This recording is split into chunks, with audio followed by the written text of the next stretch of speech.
மகர ராசியினருக்கு ஐப்பசி மாதம் விடாமுயற்சியால் விஸ்வரூப வெற்றியாக மாற்றும் மாதம் இது. நண்பர்களாலும் உடன்பிறப்புகளாலும் மேன்மை பெறுவீர்கள்.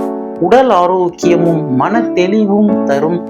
முன்னேற்ற தடை நீங்கும். உங்கள் செயல்திறனால் தொழில் செய்கின்ற இடத்தில் சிம்மாசனம் போட்டு அமர்வீர்கள்.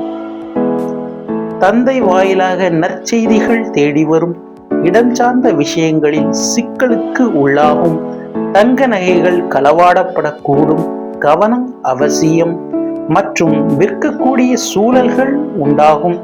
கல்வி பயிலும் மாணவ மாணவியருக்கு கல்வி சம்பந்தமான உதவிகளும் உபகரணங்களும் வழங்குவதன் மூலம் கடன் மற்றும் கணவன் மனைவி இடையிலான பிரச்சனைகள் நீங்கி மகிழ்வு ஏற்படும். மீண்டும் அடுத்த பதிவில் சந்திப்போம். இந்த சேனலை சப்ஸ்கிரைப் செய்த நண்பர்களுக்கு மனமார்ந்த நன்றி.